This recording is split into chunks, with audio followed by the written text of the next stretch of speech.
Hello friends, എല്ലാവർക്കും നമസ്കാരം. നിങ്ങൾ ഏവരും കാത്തിരിക്കുന്ന രേവതിയുടെയും സച്ചിയുടെയും ഇന്നത്തെ വിശേഷത്തിലേക്ക് എല്ലാ കൂട്ടുകാർക്കും സ്വാഗതം. എല്ലാവർക്കും നല്ലൊരു ദിവസം ആശംസിച്ചുകൊണ്ട് തന്നെ നമുക്ക് ഇന്നത്തെ വിശേഷത്തിലേക്ക് കിടക്കാം. അതിനുമുമ്പായിട്ട് ആരെങ്കിലും ആദ്യമായിട്ട് നമ്മുടെ ചാനൽ കാണുന്നുണ്ടെങ്കിൽ ഒന്ന് സബ്സ്ക്രൈബ് ചെയ്ത് വെക്കണം. അതിനോടൊപ്പം തന്നെ നമുക്കൊരു 1K ലൈക്ക് ടാർഗറ്റ് ഉണ്ട്. അപ്പോൾ എല്ലാവരും മാക്സിമം ലൈക്ക് അടിച്ചിട്ട് വീഡിയോ കാണാൻ വേണ്ടി ശ്രദ്ധിക്കണേ. അപ്പോൾ നമുക്ക് നേരെ ഇന്നത്തെ വിശേഷത്തിലേക്ക് കടന്നാലോ. അങ്ങനെ ഏതായാലും നമ്മുടെ വർഷ ഫോൺ വിളിച്ചപ്പോഴത്തേക്കും ശ്രീകാന്ത് പറഞ്ഞു ആ ഒരു റെസ്റ്റോറൻറ്റിൽ ശ്രീകാന്ത് ഇല്ല എന്ന് പറഞ്ഞേക്കാൻ പറഞ്ഞു.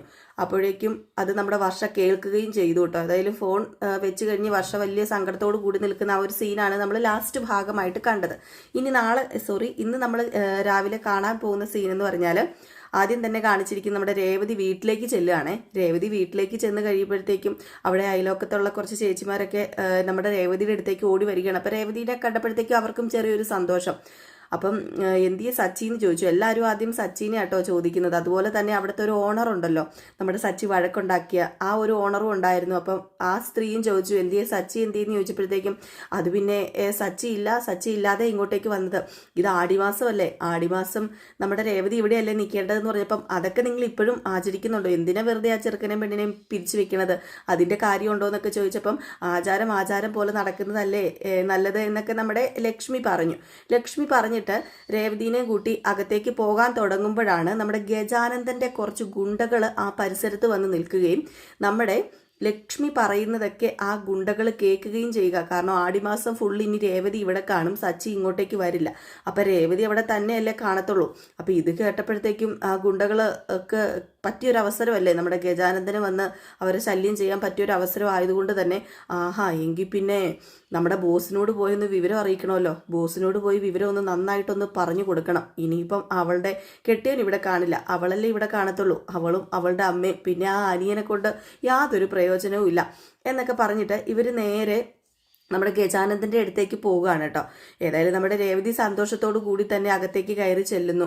അകത്തേക്ക് കയറി ചെന്നപ്പം അവിടെ ശരത്തുണ്ടായിരുന്നു. ശരത്തിനെ കണ്ട ഉടനെ തന്നെ എടാ നീ ഇന്ന് കോളേജിൽ പോയില്ല എടാന്ന് ചോദിച്ചപ്പം അത് പിന്നെ ചേച്ചി ഇന്ന് ശനിയാഴ്ചയല്ലേ, ഇന്ന് ഞങ്ങൾക്ക് കോളേജില്ല, നീ പഠിക്കുന്നൊക്കെ ഉണ്ടോ എന്ന് ചോദിച്ചപ്പോഴത്തേക്കും നമ്മുടെ രേവതിയുടെ അനിയത്തി പറഞ്ഞു ഇവൻ പഠിക്കാനോ, ഇവൻ ഇപ്പം എന്ത് പഠിക്കാനാ, ഇവന് ഏത് നേരം ഫോണിൻ്റെ മുമ്പിൽ അയച്ചി, ഇപ്പം ഇവനൊന്നും പഠിക്കാറില്ല എന്ന് പറഞ്ഞപ്പം ആണോടാ ഞാൻ കേൾക്കുന്നത് ശരിയാണോ എന്ന് ചോദിച്ചപ്പോൾ പറഞ്ഞു അത് പിന്നെ ഇവളുടെ കുശുമ്പും അസൂയം കൊണ്ട് പറയുന്നത്, ഞാൻ പഠിക്കാറൊക്കെ ഉണ്ട് ചേച്ചി, നിങ്ങൾ രണ്ടും പഠിക്കണം, നിങ്ങൾ രണ്ടും പഠിച്ചൊരു നിലയിൽ എത്തിക്കണം. കാരണം വേറൊന്നുമല്ല, അമ്മ ഇപ്പോഴും കഷ്ടപ്പെട്ടുകൊണ്ടിരിക്കുകയല്ലേ, അമ്മയുടെ ജീവിതത്തിൽ നിന്നൊരു കഷ്ടപ്പാട് മാറണമെങ്കിൽ നിങ്ങൾ പഠിക്കണം മക്കളെ എന്നൊക്കെ പറഞ്ഞു. ഏതായാലും ഇത് കേട്ട് കഴിഞ്ഞപ്പോഴത്തേക്കും നമ്മുടെ ദേവും ശരത്തും പറഞ്ഞു ചേച്ചി പേടിക്കോ വിഷമിക്കോ ഒന്നും വേണ്ട, ഞങ്ങൾ പഠിച്ചോളാം. അതിനിപ്പോൾ എന്തിനാ ചേച്ചി വിഷമിക്കുന്നത്? ചേച്ചിക്ക് അവിടെ എന്തുണ്ട് വിശേഷം, സുഖമാണോ? അല്ല സച്ചിയേട്ടൻ വരുമോ എന്നിങ്ങനെ ശരത്ത് ചോദിച്ചു. ശരത്തിന് ഭയങ്കര ഇഷ്ടമാണല്ലോ സച്ചിനെ. അപ്പോൾ നമ്മുടെ രേവതി അല്ലേ ലക്ഷ്മി പറഞ്ഞു സച്ചി ഇനി 1 മാസത്തേക്ക് വരില്ലടാ. അതെന്താ 1 മാസത്തേക്ക് വരാത്തെ? അതെ, കർക്കിടക മാസത്തിൽ കല്യാണം കഴിഞ്ഞ് പുതിയ പെണ്ണിനെയും ചെറുക്കനെയും ഇങ്ങനെ മാറ്റി നിർത്തണമെന്നുണ്ട് എന്നിങ്ങനെ പറഞ്ഞു. പിന്നെ കൂടുതൽ വിവരമായിട്ട് വിശദീകരിച്ച് ആ ചെറുക്കൻ ചോദിക്കാനൊന്നും പോയില്ല, നമ്മുടെ ശരത്ത് ചോദിക്കാനൊന്നും പോയില്ല കേട്ടോ. ഏതായാലും ഇത് കഴിഞ്ഞപ്പോഴത്തേക്കും നമ്മുടെ ലക്ഷ്മി ചെന്ന് കട്ടിലയിലേക്ക് കിടക്കാൻ പറഞ്ഞു. നീ ഏതായാലും മടുത്ത് വന്നതല്ലേ മോളെ, രാവിലെ അവിടെ നിന്ന് പോകുന്നതല്ലേ, കുറച്ച് നേരം കിടക്കാൻ പറഞ്ഞപ്പോഴത്തേക്കും ഞാനിപ്പം അമ്മയുടെ മടിയിൽ കുറച്ച് നേരം കിടക്കട്ടെ എന്ന് പറഞ്ഞ് നമ്മുടെ രേവതി ലക്ഷ്മിയുടെ മടിയിൽ കിടക്കുകയാണ്. അപ്പോൾ മടിയിൽ കിടന്നു കഴിഞ്ഞപ്പോഴത്തേക്കും ലക്ഷ്മി പറഞ്ഞു എനിക്കിപ്പോഴാണ് മോളെ ആശ്വാസമായത്. ഒത്തിരി പ്രയാസം ഉണ്ടായിരുന്നു നിങ്ങളുടെ രണ്ടിൻ്റെ ജീവിതത്തെക്കുറിച്ച് ഓർക്കുമ്പോൾ. രണ്ടുപേര് രണ്ടായിട്ടല്ലായിരുന്നോ ജീവിച്ചിരുന്നത്? നിങ്ങൾ രണ്ടുപേര് രണ്ടായിട്ട് ജീവിച്ചിരുന്നപ്പോൾ സത്യത്തിൽ ഒരു സമാധാനവും കിട്ടിയിരുന്നില്ല. അതും സച്ചിയുടെ സ്വഭാവം എന്താണെന്നോ ഏതാണെന്നോ ഒന്നും അറിയാതെ ഒരുപാട് ബുദ്ധിമുട്ടിയ സമയമായിരുന്നു. പക്ഷെ ഇപ്പം അങ്ങനെയല്ല, ഇപ്പം എനിക്ക് ഒരുപാട് സന്തോഷമായി. ഇനിയിപ്പം നിങ്ങളെക്കുറിച്ച് ഓർത്ത് എനിക്ക് വിഷമിക്കേണ്ട കാര്യമില്ലല്ലോ. ഏതായാലും നിന്റെ അച്ഛനും ഒരുപാട് സന്തോഷമായി കാണും, നിനക്ക് നല്ലൊരു ജീവിതം തന്നെയല്ലേ കിട്ടിയത് എന്നൊക്കെ ഇങ്ങനെ പറഞ്ഞപ്പോഴത്തേക്കും നമ്മുടെ രേവതിയും പറഞ്ഞു അതേ അമ്മേ, അയാൾ പാവ, ഞാൻ ഒത്തിരി ദുഷ്ടനാന്നൊക്കെ പറഞ്ഞിരുന്നതായിരുന്നു, പക്ഷേ പഞ്ചപാവ ആള്, പിന്നെ കുറച്ച് ദേഷ്യപ്പെടുന്നത് അവിടുത്തെ അമ്മയല്ലേ ഉള്ളൂ എന്നിങ്ങനെ പറഞ്ഞു കഴിഞ്ഞപ്പോഴത്തേക്കും നമ്മുടെ ദേവു ഇങ്ങോട്ട് വന്നിട്ട് അമ്മ ഏതായാലും എല്ലാത്തിൻ്റെ ഫലം അമ്മ ചെയ്യുന്നുണ്ടല്ലോ, നല്ല ഫലം തന്നെയാണല്ലോ അമ്മ ചെയ്യുന്നത്. ആ സ്ത്രീയുടെ ചൊറിഞ്ഞുള്ള വർത്താനം കേട്ട് കഴിഞ്ഞാൽ ഒറ്റ ഒരെണ്ണം കൊടുക്കാൻ തോന്നും, അതുപോലൊരു വൃത്തികെട്ട സ്ത്രീയാ. കണ്ടില്ലേ അവിടെ ചെന്നപ്പോൾ തന്നെ ഒരു സംസാരം. അല്ല എന്തിനായിരിക്കും ചേച്ചീനെ ആടിമാസത്തിൽ ഇങ്ങോട്ട് വിളിച്ചോണ്ട് വരാൻ പറഞ്ഞത്? കഴിഞ്ഞ പ്രാവശ്യം വന്നു കഴിഞ്ഞപ്പോഴത്തേക്കും ആടിമാസത്തിൽ വിടൂല എന്ന് പറഞ്ഞല്ലേ, പിന്നെ എന്തിനായിരിക്കും വിളിച്ചുകൊണ്ട് വരാൻ പറഞ്ഞതെന്ന് ഇങ്ങനെ ചോദിച്ചു കേട്ടോ. ഇങ്ങനെ ചോദിക്കുകയാണ് രേവതിയോട്. അപ്പോൾ രേവതി പറഞ്ഞു, എനിക്കറിയത്തില്ലടി, രാവിലെ എണീറ്റ് കഴിഞ്ഞ് ആ വീട്ടിലെ എല്ലാ ജോലിയും എന്നെ കൊണ്ട് ചെയ്യിച്ചു. അത് ഒരു 6 ദിവസത്തേക്കുള്ള മാവ് വരെ എന്നെ കൊണ്ട് അരച്ചു വെപ്പിച്ചു. ഏതായാലും ഞാൻ പ്രതീക്ഷിച്ചില്ല, എന്നെ ഇങ്ങോട്ടേക്ക് വിടുന്നൊന്നും ഞാൻ പ്രതീക്ഷിച്ചില്ലായിരുന്നു. ഏതും ആയിക്കോട്ടെ, എൻ്റെ അമ്മയുടെയും സഹോദരങ്ങളുടെ അടുത്ത് വന്ന് നിൽക്കാനുള്ള ഒരു അവസരം എനിക്ക് കിട്ടിയല്ലോ. പിന്നെ അദ്ദേഹത്തെക്കുറിച്ച് ഓർക്കുമ്പോഴേ ചെറിയ വിഷമമുള്ളൂ. അല്ല, അവിടെ ആ ശ്രുതിയില്ലേ പണിയെല്ലാം ചെയ്യാൻ. പിന്നെന്താ മോളെ, നിനക്ക് മോളെ എന്നല്ല, നമ്മുടെ ദേവു ആട്ടോ ചോദിച്ചത്, ചേച്ചിക്ക് ഇത്രയ്ക്ക് സങ്കടം എന്ന് പറയുമ്പം പിന്നെ അവള് ശ്രുതി ഒരു പണിയും ചെയ്യാൻ പോകുന്നില്ല. അവൾ ബ്യൂട്ടി പാർലറിൽ നിന്ന് വന്ന് എല്ലാം അവളുടെ മുമ്പിൽ തന്നെ വെച്ച് എൻ്റെ അമ്മായിയമ്മ കൊണ്ടു കൊടുക്കും. അവള് വലിയ പണമുള്ള വീട്ടിൽ നിന്ന് വന്ന പെണ്ണല്ലേ, അതിൻ്റെതായ എല്ലാ രീതിയും ബഹുമാനവും ഒക്കെ അവൾക്ക് കൊടുക്കുന്നുണ്ട്. എന്നെപ്പോലെ അല്ലല്ലോ എന്ന് പറഞ്ഞപ്പോഴാണ് നമ്മുടെ ദേവു പറഞ്ഞത്, എന്താ ചേച്ചി, എന്തൊക്കെയാണെങ്കിലും മനുഷ്യരല്ലേ, പണമുണ്ടോ ഇല്ലയോ എന്നൊന്നും നോക്കേണ്ട കാര്യമില്ലല്ലോ. 2 പേരും ആ സ്ത്രീയുടെ മക്കളുടെ മരുമക്കളാണ്, അല്ല ഭാര്യമാരാണ്. പിന്നെ എന്തിനു ഇങ്ങനെയൊക്കെ നോക്കുന്നതെന്ന് പറഞ്ഞപ്പോൾ അങ്ങനെയൊക്കെ ഉണ്ട് മോളെ എന്ന് ലക്ഷ്മിയും പറഞ്ഞു. പിന്നെ ആ കുട്ടീനെ നീ കൂടുതൽ വേദനിപ്പിക്കാനൊന്നും പോകണ്ട, അമ്മയില്ലാത്ത കുട്ടിയല്ലേ. പിന്നെ അമ്മയില്ലാത്ത കുട്ടി, അതിനെ കാണുമ്പോഴേ എനിക്ക് അരിശ. എൻ്റെ ചേച്ചി, അവളുടെ സ്വഭാവം എന്തൊരു സ്വഭാവമാണ് ചേച്ചി. ഇന്ന് പറയാൻ വേണ്ടി അവളുടെ റൂമിനകത്തേക്ക് കയറി ചെന്നപ്പം അവളുടെ മുഖം ഇരിപ്പ് കാണുമായിരുന്നു. ചേച്ചിയൊന്നും അവൾക്ക് ജോലിയൊന്നും ചെയ്തു കൊടുക്കേണ്ട കാര്യമില്ല, അവളുടെ ജോലി അവൾ തന്നെ ചെയ്യണം. അല്ലാതെ ചേച്ചി എന്തിനാ ദാസിപ്പണി ചെയ്ത് അവളുടെ പുറകെ നടക്കുന്നത്. അതുമല്ല, അമ്മ പറഞ്ഞേക്ക ഇങ്ങോട്ടേക്ക് കൊണ്ടുവരായിരുന്നുവെന്ന്. ഇങ്ങോട്ടേക്ക് കൊണ്ടുവന്നിട്ട് എന്താ ഞാൻ അവൾക്ക് ജോലി ചെയ്ത് കൊടുക്കാനായിരുന്നോ? അതല്ല മോളെ, ആ കുട്ടിക്ക് അമ്മയില്ലല്ലോ, അതിൻ്റെ ആ ഒരു കുറവ്. അതുകൊണ്ട് ഞാനങ്ങ് പറഞ്ഞതാ. പിന്നെ മോള് മത്സരിക്കാനൊന്നും പോകണ്ട കേട്ടോ രേവതി മോളെ, നീ ഇപ്പം നിൽക്കുന്ന പോലെ തന്നെ നിന്നാൽ മതി. അവള് ജോലി എടുക്കുവോ ജോലി എടുക്കാതിരിക്കുവോ എന്ത് വേണമെങ്കിലും ചെയ്തോട്ടെ. ആര് ജോലി എടുത്താലും ഇല്ലെങ്കിലും മോളുടെ ഭർത്താവിനും ഏതായാലും മോൾ ഉണ്ടാക്കണം. പിന്നെ ബാക്കിയുള്ളവർക്ക് ഉണ്ടാക്കി നോർത്തോണ്ട് ഒരു കുഴപ്പമില്ലല്ലോ. ഒരു വഴക്കിനും പോകാതെ ഇങ്ങനെ തന്നെ അങ്ങ് പോയാൽ മതി, അതാ മോളെ നല്ലതെന്നൊക്കെ ഇങ്ങനെ പറയുകയാണ് കേട്ടോ. അപ്പോൾ ഇത് കേട്ടപ്പോഴത്തേക്ക് നമ്മുടെ ദേവുവിന് ഒട്ടും പിടിക്കുന്നില്ല കേട്ടോ. ദേവുവിന് ശ്രുതിയെ ഇഷ്ടമല്ല, ചന്ദ്രനെ ഇഷ്ടമല്ല, ശ്രുതിയെ ഇഷ്ടമല്ല. കാരണം ദേവു പിന്നെ എപ്പോഴും നല്ല തക്ക മറുപടി കൊടുക്കുകയും ചെയ്യും. അതുകൊണ്ട് ദേവുവിനെ കണ്ണിന് കണ്ടുകൂടാ. ഏതായാലും ഈ ഒരു സീനൊക്കെ കഴിഞ്ഞ് പിന്നെ കാണിക്കുന്ന സീനിൽ ചന്ദ്ര നമ്മുടെ ശ്രുതിയോട് സംസാരിച്ചുകൊണ്ടിരിക്കുകയാണ് കേട്ടോ. അപ്പം ചന്ദ്ര ഇങ്ങനെ ശ്രുതി പോകാൻ തുടങ്ങിയപ്പോൾ ശ്രുതിനെ പിടിച്ച് നിർത്തിയിട്ട്, മോൾക്കൊരു കാര്യം അറിയാമോ, ഞാൻ എന്തിനാണെന്നറിയാമോ അവളെ പറഞ്ഞു വിട്ടത്? അതെ, അവർ 2 പേരും ഒന്നിച്ചിരിക്കാൻ പാടില്ല, അവർക്കൊരു കുഞ്ഞുണ്ടാകാൻ പാടില്ല. ഇപ്പം ഈ വീട്ടിലുണ്ടാകുന്ന ആദ്യത്തെ പേരക്കുട്ടി അത് എൻ്റെ ശ്രുതിമോൻ്റെയും ശ്രുതിമോളുടെ ആയിരിക്കണം. അതുകൊണ്ടാണ് ഞാൻ ഈ കാര്യം പറഞ്ഞ് അവളെ പിരിച്ചു വെച്ചത്. ഇല്ലെങ്കിൽ പിന്നെ ഞാൻ ഇവിടെ നിന്ന് അവളെ പറഞ്ഞു വിടുവോ? ഇവിടുത്തെ ജോലിയെല്ലാം ചെയ്യണ്ടേ ഞാൻ? പിന്നെ എല്ലാ ജോലികളും അവൾ ചെയ്തു വെച്ചിട്ടാ പോയത്. ഒരാഴ്ച ഇനി പേടിക്കാനേ ഇല്ല. ഒരാഴ്ചത്തേക്കുള്ള മാവ് വരെ അരച്ച് ഞാൻ ഫ്രിഡ്ജിൽ കയറ്റി വെച്ചിട്ടുണ്ട്. പിന്നെ മോള് ശ്രുതിമോനോട് എല്ലാ കാര്യമൊന്ന് പറയണം. ഇനി ഇതിങ്ങോട്ട് നീട്ടിക്കൊണ്ട് പോകാൻ പാടില്ല. ഞാൻ പറഞ്ഞല്ലോ, അവർക്ക് കുഞ്ഞുണ്ടാകുന്നതിന് മുമ്പ് തന്നെ ഇവിടെ ഒരു കുഞ്ഞുണ്ടാകണം മോക്ക്. അതെൻ്റെ ആഗ്രഹമാണ്. അതുകൊണ്ടാണ് ഞാൻ അവളെ അങ്ങോട്ട് പതിയെ പറഞ്ഞു വിട്ടത്. അവൾ ആരാ സൈസ് എന്നറിയാമോ? അവളുടെ അമ്മ ആരാ സൈസ് എന്നറിയാമോ? മോള് അവളുടെ അമ്മയുടെ അടുത്ത് ചെന്നൊന്നും നിൽക്കണ്ട കേട്ടോ, കണ്ണ് കിട്ടും കണ്ണ് എന്നും പറഞ്ഞ് എന്തോ ഉപ്പോ മുളകോ കടുകോ എന്തൊക്കെയോ കൊണ്ടുവന്ന് കുറേ സാധനം എടുത്ത് ഇങ്ങനെ ഉഴിഞ്ഞിടുകയാണ്. അപ്പം എന്തിനാ ആൻറ്റി ഇതൊക്കെ ചെയ്തെന്ന് ചോദിച്ചപ്പോൾ അവളുടെ കണ്ണുണ്ടല്ലോ, കൊള്ളിക്കണ്ണ. അവളുടെ കണ്ണ് തട്ടിക്കഴിഞ്ഞിട്ടുണ്ടെങ്കിൽ എൻ്റെ പൊന്നു മോളെ നീ മുടിഞ്ഞു പോയെന്ന് കൂട്ടിക്കൊണ്ടാൽ മതി. അതുകൊണ്ട് കണ്ണ് തട്ടാതിരിക്കാനാ മോള് തുപ്പിക്കാന്ന് പറഞ്ഞ് എന്തോ ഉഴിഞ്ഞൊക്കെ ഇട്ട് കയ്യിൽ 2 തുപ്പും തുപ്പിയിട്ട് അതുകൊണ്ട് കളയാൻ വേണ്ടി തുടങ്ങുവാണ് കേട്ടോ. ഏതായാലും നമ്മുടെ ശ്രുതി ഇതൊക്കെ കണ്ടു കഴിയുമ്പോഴത്തേക്കും പറയുന്നുണ്ട്, അല്ലെങ്കിലും എനിക്ക് ആ ലക്ഷ്മി എന്ന് പറയുന്ന ആ സ്ത്രീയെ ഇഷ്ടമല്ല. എന്തെങ്കിലുമൊക്കെ കിള്ളി ചിക്കി ചേകഞ്ഞ് ഇങ്ങനെ ചോദിച്ചുകൊണ്ടേയിരിക്കും. അതാ മോളെ ഞാൻ പറഞ്ഞത്, അവരുടെ കുടുംബക്കാരേ ഗുണമില്ലാത്തവരാ. ഏതായാലും മോള് ബ്യൂട്ടി പാർലറിൽ പോക്കോ, ഇനി സമയം കളയേണ്ട നിന്ന് എന്നൊക്കെ പറഞ്ഞുകൊണ്ട് നമ്മുടെ ലക്ഷ്മി ശ്രുതിനെ പറഞ്ഞു വിടാണ് കേട്ടോ. അപ്പോൾ ശ്രുതിക്ക് ഒരു ചെറിയൊരു അമ്പരപ്പുണ്ട്. കാരണം ആദ്യം ഒരു കുട്ടി ഉള്ളത് കൊണ്ട് തന്നെ ഇനിയിപ്പോൾ പെട്ടെന്ന് കുട്ടികൾ വേണമെന്നൊന്നും ഇല്ലതാനും. ആദ്യത്തെ അതിന് ഒരു തീരുമാനം ഇതുവരെ ആയിട്ടില്ല. പിന്നെ എടുത്തു ചാടി ഇനിയിപ്പോൾ അടുത്തൊരു തീരുമാനം കൂടെ എടുക്കുന്നത് എങ്ങനെയാണെന്ന് ഓർത്തൊക്കെ നമ്മുടെ ശ്രുതിക്ക് വലിയ താല്പര്യമൊന്നുമില്ല.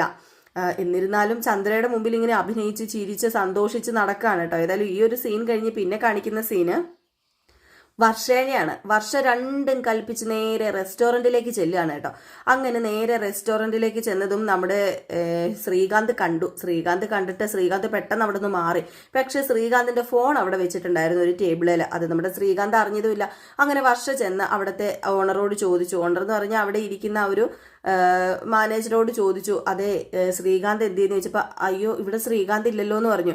ഇവിടെ ശ്രീകാന്ത് ഇല്ലേ, നിങ്ങൾ വെറുതെ നുണ പറയരുതെന്ന് പറഞ്ഞപ്പോൾ ഞാൻ എന്തിനാ നുണ പറയുന്നത്, എനിക്ക് നുണ പറയേണ്ട കാര്യമൊന്നും ഇല്ലല്ലോ കൊച്ചേ, ഇവിടെ ശ്രീകാന്ത് ഇല്ല എന്നിങ്ങനെ പറഞ്ഞു. ഏതായാലും നമ്മുടെ വർഷം പോകാൻ തുടങ്ങിയപ്പോഴത്തേക്കാണ് ആ ഫോൺ അവിടെ ഇരിക്കുന്നത് കണ്ടത്. ഓഹോ, അപ്പം ഇത് ശ്രീകാന്തിന്റെ ഫോണല്ലേ, അത് പിന്നെ ഇത് ശ്രീകാന്തിന്റെ ഫോൺ എടുക്കാൻ മറന്നു പോയതാന്ന് പറഞ്ഞപ്പോൾ മറന്നു പോയതാണല്ലേ, പാവ, ഒരു കാര്യം ചെയ്തേക്കാം, ഞാനിത് വീട്ടിൽ കൊണ്ട് കൊടുത്തേക്കാം, പ്രശ്നമില്ലല്ലോ എന്നും പറഞ്ഞ് ആ ഫോൺ എടുത്തുകൊണ്ട് പോകാൻ തുടങ്ങി കേട്ടോ. അപ്പോൾ അവിടെ നിന്ന് സ്റ്റാഫുകളൊക്കെ പറഞ്ഞു, അയ്യോ കൊച്ചേ അത് എടുത്തുകൊണ്ട് പോവല്ലേ, ഞങ്ങൾ എന്താണെന്ന് വെച്ചാൽ ചെയ്തോളാം, അല്ലെങ്കിൽ കുറച്ച് കഴിയുമ്പോഴൊക്കെ വന്നിട്ടുണ്ടെങ്കിൽ ഞങ്ങൾ കൊടുത്തോളാം, ആ ഫോൺ ഇവിടെ വെക്കാൻ പറഞ്ഞപ്പോഴത്തേക്കും ഇല്ല, ഈ ഫോൺ എനിക്ക് കൊണ്ട് കൊടുക്കാൻ അറിയാം, എനിക്ക് വീടറിയാലോ, ഞാൻ കൊണ്ട് കൊടുത്തോളാം, നിങ്ങൾ ആരും ബുദ്ധിമുട്ടുണ്ടാന്ന് പറഞ്ഞ് ഫോൺ എടുത്തുകൊണ്ട് പോകാൻ തുടങ്ങിയപ്പം ലാസ്റ്റ് നമ്മുടെ ശ്രീകാന്തിന് വെളി വരാൻ നിവൃത്തിയില്ലാതെ വന്നു. നമ്മുടെ വർഷ അങ്ങ് ഇറങ്ങിപ്പോയപ്പോഴാണ് അയ്യോ വർഷ നിൽക്കുക, ഫോണെന്ന് പറഞ്ഞ് വിളിച്ച് പുറകെ പോയി, തിരിഞ്ഞു പോലും നോക്കിയില്ല. വർഷ നേരെ സ്കൂട്ടി എടുത്തുകൊണ്ട് വിട്ടടിച്ചു പോയി കേട്ടോ. വർഷയ്ക്ക് അത്രമാത്രം ദേഷ്യം വന്നു. ശ്രീകാന്തിന്റെ ഫോണും നഷ്ടപ്പെട്ടു, ഇനിയിപ്പോൾ എന്ത് ചെയ്യണമെന്ന് അറിയത്തില്ലാത്തൊരവസ്ഥയിൽ നമ്മുടെ ശ്രീകാന്ത് നിൽക്കുന്നു. ഇതൊക്കെ കഴിഞ്ഞ് നേരം രാത്രിയാകുന്നു. നേരം രാത്രിയൊക്കെ ആയി കഴിഞ്ഞപ്പോഴത്തേക്ക് നമ്മുടെ സച്ചി വീട്ടിലേക്ക് എത്തുകയാണ്.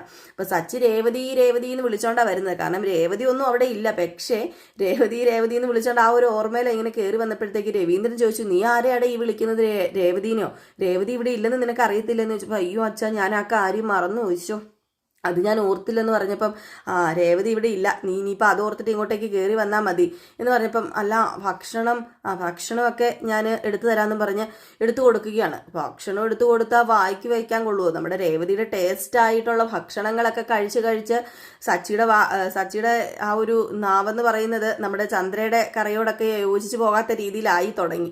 കാരണം അതുപോലെയാണല്ലോ ചന്ദ്ര എല്ലാം ഉണ്ടാക്കുകയും ഇറക്കുകയൊക്കെ ചെയ്യുന്നത്. ഏതായാലും നമ്മുടെ ചന്ദ്ര വെച്ച കറികളൊന്നും ഇഷ്ടപ്പെട്ടില്ല. അത് രേവതി അവിടെ ഇല്ലാത്തതിന്റെ ദേഷ്യവും ചന്ദ്ര വെച്ച കറി ഇഷ്ടപ്പെടാത്തതിന്റെ ദേഷ്യവും ഒക്കെ ആയിട്ട് എനിക്കിതൊന്നും വേണ്ട, ഇതൊന്നും വായി വെച്ച് കൂട്ടാൻ കൊള്ളത്തില്ലല്ലോ അച്ഛാ, ഇതൊക്കെ എന്നെ കാണിച്ചാൽ ഉണ്ടാക്കി വെച്ചിരിക്കുന്നതെന്ന് ചോദിച്ചപ്പോൾ അതെ ഇത് രേവതി ഉണ്ടാക്കിയതല്ല, ഇത് നിന്റെ അമ്മ ഉണ്ടാക്കിയതാ, അതുമല്ല രേവതി വരുന്നതിന് മുമ്പ് നീ നിന്റെ അമ്മ ഉണ്ടാക്കിയത് തന്നെയല്ലായിരുന്നോ കഴിച്ചുകൊണ്ടിരുന്നത്, അത് അപ്പോഴല്ലേ, ഇപ്പം എനിക്ക് ഒട്ടും ഇഷ്ടമല്ല ഇത്, അതും രേവതി ഉണ്ടാക്കിയ ആ ഒരു കറിയൊക്കെ കഴിച്ച് അതിന്റെ ടേസ്റ്റായി പോയി നാവിലെ, എനിക്കിതൊന്നും വേണ്ടാന്ന് പറഞ്ഞപ്പോൾ നീ പട്ടിണി കിടക്കാനോ, പച്ചവെള്ളം കുടിച്ചിട്ടാണേലും പട്ടിണി കിടക്കുന്നത് തന്നെയാണ് നല്ലത്, ഈ വായിക്ക് കൊള്ളാത്തതൊക്കെ എങ്ങനെയാ തിന്നുന്നത്, ഇത് തൊണ്ടേന്ന് അങ്ങോട്ട് ഇറങ്ങുമോ, മനസ്സിനങ്ങോട്ട് പിടിക്കുമോ എന്നൊക്കെ പറഞ്ഞ് ദേഷ്യപ്പെട്ടിട്ട് നേരെ റൂമിനകത്തേക്ക് കയറി പോവാണ്. സത്യത്തിൽ ഭക്ഷണം പിടിക്കാത്തതിന്റെ രേവതി അവിടെ ഇല്ലാത്തതിന്റെ സങ്കടവും കൂടെ നമ്മുടെ സച്ചിക്കുണ്ട്. അങ്ങനെ കയറി പോകുന്ന സമയത്താണ് നമ്മുടെ ശ്രുതി അവിടെ നിൽക്കുന്നത് കാണുന്നത്. അപ്പൊ ശ്രുതിനെ കണ്ട ഉടനെ ഇത് കൊള്ളാലോ, അല്ല നിനക്ക് ആടണ്ടേന്ന് ചോദിച്ചു. അപ്പൊ പെട്ടെന്ന് ശ്രുതി ഞാൻ ആടാനോ, എന്തിനാ ഞാൻ ആടുന്നത്? അപ്പൊ ശ്രുതിയും ചോദിച്ചു, നിനക്ക് എന്താടാ, നിനക്ക് എന്താ ഭ്രാന്തുണ്ടോ? അല്ല ഇവക്ക് ഈ ആടിയൊന്നും ഇല്ലെന്നാ ഞാൻ ചോദിച്ചത്, എന്റെ ഭാര്യയ്ക്ക് മാത്രമേ ആടിയുള്ളോ? ഓഹോ അത് കൊള്ളാലോ, ഇവിടെ രണ്ടിതോ, അത് ഞാൻ സമ്മതിക്കത്തില്ല, ഇവൾക്ക് എന്താ ആടിയില്ലാത്തത്, ഇവര് രണ്ടുപേരെ എന്താ പിരിച്ചു നിർത്താത്തതെന്ന് പറഞ്ഞപ്പോഴത്തേക്കും ചന്ദ്ര പറഞ്ഞു, അത് പിന്നെ അവൾക്ക് പോകാൻ വീടൊന്നുമില്ലല്ലോ. ആര് പറഞ്ഞു വീടില്ലെന്ന്? അല്ല കല്യാണത്തിന് മുമ്പ് ഒരു വീട്ടിലായിരുന്നല്ലോ ഇവിടെ, ആ വീട്ടിലേക്ക് തിരിച്ചു പോക്കൂടെ, ആ വീട്ടിലേക്ക് തിരിച്ചു കൊണ്ടുവിട, അത് പിന്നെ അത് സ്വന്തം വീടല്ലല്ലോ, സ്വന്തം വീടല്ലെങ്കിലും ആണെങ്കിലും ആടി മാസത്തിൽ ഭാര്യയും ഭർത്താവും രണ്ടായിട്ടല്ലേ കിടക്കേണ്ടത്, ഇവരെ രണ്ടായിട്ട് പിരിച്ചു വെക്കാതെ എനിക്കിനി സമാധാനം ഇല്ല, ഇല്ലെങ്കിൽ ഞാൻ അവളെ തിരിച്ചിവിടെ കൊണ്ടുവരും. രേവതിക്ക് മാത്രം ഇത് ശരിയല്ലല്ലോ, ഞങ്ങൾക്ക് മാത്രം ഈ ഒരു നടപടി, നിങ്ങൾക്ക് വേറൊരു നടപടി, അത് ശരിയാവില്ല, ആചാരം എന്താ അച്ഛാ, ഇവർക്കും ബാധകമല്ലേന്ന് ചോദിച്ചു. അപ്പോഴത്തേക്കുമാണ് നമ്മുടെ ശ്രുതി പറഞ്ഞത്, അത് പിന്നെ എനിക്കങ്ങനെ മാറി നിൽക്കാനൊന്നും പറ്റില്ല. ഓഹോ അതെന്താണ് നിനക്ക് മാറി നിൽക്കാൻ പറ്റാത്തത്? അതിവിടെ ശരിയാവത്തില്ല, ദേ ഞാൻ നാളെ ഇങ്ങോട്ട് രേവതിനെ വിളിച്ചുകൊണ്ട് വരുന്നു പറയുമ്പോഴത്തേക്ക് ചന്ദ്ര പറഞ്ഞു, അയ്യോ വേണ്ട വേണ്ട വേണ്ട, മാറിക്കിടത്താനല്ലേ മോള് ശ്രുതി, നീ ഇന്ന് മുതൽ എൻ്റെ കൂടെ കിടന്നോളാൻ പറഞ്ഞപ്പോൾ ശ്രുതി പറഞ്ഞു, അമ്മ എന്താ അമ്മ ഈ പറയുന്നത്, എടാ മിണ്ടാതിരിക്കടാ, ഇന്ന് മുതൽ അവൾ എൻ്റെ കൂടെ കിടന്നോളും, നീ മിണ്ടാതിരിക്കാനാ പറഞ്ഞത് എന്നിങ്ങനെ പറഞ്ഞ് നമ്മുടെ ശ്രുതിയുടെ വായടപ്പിക്കാണ് കേട്ടോ. ഏതായാലും സച്ചിയുടെ നിർദ്ദേശപ്രകാരം നമ്മുടെ ശ്രുതിനെയും രണ്ടാക്കി വെക്കാൻ ഏതായാലും പറ്റി സച്ചിനെ കൊണ്ട്. അങ്ങനെ നമ്മുടെ ചന്ദ്രയുടെ കൂടെയാണ് ഇനിയിപ്പം ശ്രുതി കിടക്കാൻ പോകുന്നത്. അപ്പൊ ഇവരങ്ങ് പോയിക്കെ കഴിഞ്ഞപ്പോഴത്തേക്കും നമ്മുടെ സച്ചി പറഞ്ഞു, അച്ഛനും ഒരു കാര്യം ചെയ്യത്തില്ലായിരുന്നോ, ഈ ഭാര്യമാർ ആടിമാസത്തിൽ വീട്ടിൽ പോയി നിൽക്കണമെങ്കിൽ ദേ ആ അമ്മേനെ അങ്ങോട്ട് പറഞ്ഞു വിടത്തില്ലായിരുന്നു എന്ന് വെച്ചപ്പോൾ, എന്താടാ നീ പറയുന്നത്? അല്ല അമ്മ ഇവിടെ ഉണ്ടെങ്കിൽ എൻ്റെ അച്ഛന് സൗകര്യക്കേടല്ലേ, കുറച്ച് നാളെങ്കിലും സ്വസ്ഥമായിട്ട് സമാധാനമായിട്ട് കിടന്നുറങ്ങാൻ പറ്റത്തില്ലെന്ന് ചോദിച്ചപ്പോഴത്തേക്കും അതൊക്കെ പണ്ടല്ലായിരുന്നോ, അത് ഈ പെണ്ണിനും പുതുചെറുക്കനും ഒക്കെ അല്ലേ ഇത് ബാധകം, ഇത് ഞങ്ങൾക്ക് ബാധകമൊന്നും അല്ല എന്നിങ്ങനെ നമ്മുടെ രവീന്ദ്രനും പറഞ്ഞു. ഏതായാലും സച്ചി റൂമിലേക്ക് പോയി. റൂമിൽ ചെന്ന സച്ചിക്ക് എന്താ പറ്റിയത്? റൂമിൽ വല്ലാത്തൊരു മൂഖത, എന്തോ ഒരു ആരോ ഇല്ലാത്തതിൻ്റെ കുറവ്, നമ്മുടെ ആരോ ഇല്ലാത്തതിൻ്റെ കുറവല്ല, രേവതി ഇല്ലാത്തതിൻ്റെ കുറവ്. അപ്പോൾ ആകെപ്പാടെ മൊത്തം നമ്മുടെ സച്ചിക്ക് റൂമിലിരുന്നിട്ട് ഭ്രാന്ത് പിടിക്കുകയാണ്. എങ്കിൽ പിന്നെ മേളിലെ ടെറസിൽ പോയേക്കാന്ന് പറഞ്ഞ് ടെറസിൽ കയറിപ്പോയി. ടെറസിൽ കയറി ചെന്നപ്പം അവിടെ നമ്മുടെ ശ്രീകാന്ത് ഉണ്ടായിരുന്നു. അപ്പോൾ ശ്രീകാന്ത് ചോദിച്ചു, ഇതെന്താ ഏട്ടൻ ഇങ്ങോട്ടേക്ക് വരുന്നത്? ഏട്ടൻ ഇങ്ങോട്ടേക്ക് അങ്ങനെ വരാറില്ലല്ലോ എന്ന് പറഞ്ഞപ്പം, എന്ത് ചെയ്യാനാടാ, സത്യത്തിൽ എന്തോ ഒരു വല്ലാത്തൊരു ഫീലിങ്സ് പോലെ തോന്നുക. നമ്മളോട് എപ്പോഴും സംസാരിച്ചുകൊണ്ടിരിക്കുന്ന ആളൊക്കെ പെട്ടെന്ന് നമ്മുടെ അടുത്തില്ലാതെ വരുമ്പോഴുണ്ടാകുന്ന ആ ഒരു ബുദ്ധിമുട്ടില്ലേ? എനിക്ക് മനസ്സിലാവും ഏട്ടൻ്റെ ബുദ്ധിമുട്ടെന്ന് പറഞ്ഞപ്പം. അതെങ്ങനെ നിനക്ക് മനസ്സിലാവും? അല്ല, പെട്ടെന്ന് ഒരാൾ നമ്മളോട് സംസാരിച്ചുകൊണ്ടിരുന്നിട്ട് സംസാരിക്കാതെ ആകുമ്പോൾ ഉണ്ടാകുന്ന ബുദ്ധിമുട്ട് അത് മനസ്സിലാവുന്നതാണ് ഞാൻ പറഞ്ഞത്. അങ്ങനെ വല്ലാത്തൊരു ബുദ്ധിമുട്ടില്ല ഞാൻ. അല്ല, രേവതി ഉണ്ടായിരുന്നപ്പോൾ സത്യം പറഞ്ഞു കഴിഞ്ഞാൽ ആ ഒരു കുറവില്ലായിരുന്നു. ഇപ്പം എന്തോ വല്ലാത്തൊരു സമാധാനക്കേടാ. ഏതായാലും അവൾ പോയി കഴിഞ്ഞപ്പോഴത്തേക്കും അവളിവിടെ ഉണ്ടായിരുന്ന വില എനിക്ക് മനസ്സിലായത് എന്ന് പറഞ്ഞപ്പം, അതല്ലെങ്കിലും അങ്ങനെയാണല്ലോ, കണ്ണുള്ളപ്പോൾ കണ്ണിൻ്റെ വില മനസ്സിലാവില്ലല്ലോ ഏട്ടാ എന്നൊക്കെ നമ്മുടെ ശ്രീകാന്തും ഇങ്ങനെ പറയണം. അപ്പം ശ്രീകാന്തിന് വർഷോട് സംസാരിക്കാൻ വിഷമവും ഉണ്ടല്ലോ. അപ്പോഴേക്കും നമ്മുടെ രേവതിയുടെ കോള് വന്നു. ശ്രീകാന്ത് പറഞ്ഞു, ആരാ, ഏടത്തിയാണോ? അതെ, 100 ആയിസ അവള് തന്നെയാ. എങ്കിൽ പിന്നെ നിങ്ങൾ സംസാരിച്ചിരിക്കെ, ഞാൻ താഴേക്ക് പോവുക എന്നും പറഞ്ഞ് നമ്മുടെ ശ്രീകാന്ത് അങ്ങ് പോകുകയും ചെയ്തുട്ട്. ഏതായാലും സച്ചി ഫോൺ എടുത്ത് രേവതിയോട് സംസാരിക്കാനും തുടങ്ങി. അപ്പോൾ സച്ചി പറയുന്നുണ്ട്, ഞാൻ ഇപ്പം നിന്നെക്കുറിച്ച് പറഞ്ഞതേ ഉള്ളൂ എന്ന് പറഞ്ഞപ്പോൾ, ആരോട് പറഞ്ഞെന്നാ പറഞ്ഞത്? അത് പിന്നെ ശ്രീകാന്ത് ഇവിടെ ഉണ്ടായിരുന്നു, അപ്പം ഞാൻ ശ്രീകാന്തിനോട് പറഞ്ഞു എന്നൊക്കെ ഇങ്ങനെ പറഞ്ഞ് സംസാരിക്കുകയാണ് കേട്ടോ. ഏതായാലും ഫോണിൽ സംസാരിക്കുന്ന ഈ ഒരു സീനൊക്കെ കാണിച്ച് ഇന്നത്തെ വിശേഷം അവസാനിക്കുകയാണ് ചെയ്യുന്നത്. അപ്പോൾ എല്ലാവരും കാത്തിരിക്കുക, അടിപൊളി വിശേഷങ്ങളാണ്. നമ്മുടെ നെക്സ്റ്റ് വീക്ക് പ്രമോയാണ് വരാൻ പോകുന്നത്. അപ്പം വൈകിട്ട് കറക്റ്റ് 8:05 8:10 നമ്മൾ നെക്സ്റ്റ് വീക്ക് പ്രമോ ഇടുന്നതായിരിക്കും. അപ്പോൾ എല്ലാവരും മിസ് ചെയ്ത് കളയാതെ കാണുക. അതുപോലെ തന്നെ ഉച്ചയ്ക്ക് നമ്മൾ വരാനിരിക്കുന്ന ഇനിയുള്ള എപ്പിസോഡുകളുടെ കുറച്ച് ഭാഗങ്ങൾ ഞാൻ എന്നും ഉച്ചയ്ക്ക് പറഞ്ഞു പോകുന്നുണ്ട്. അതുപോലെ ഉച്ചയ്ക്ക് വരുന്നതായിരിക്കും പറയാനായിട്ട്. അപ്പോൾ വീണ്ടും എല്ലാവർക്കും നല്ലൊരു ദിവസം ആശംസിച്ചുകൊണ്ട് നിർത്തുകയാണ്. നെക്സ്റ്റ് ഒരു അടിപൊളി വീഡിയോ ആയിട്ട് വരാം കേട്ടോ. അപ്പോൾ എല്ലാവർക്കും ടാറ്റാ, ബൈ ബൈ.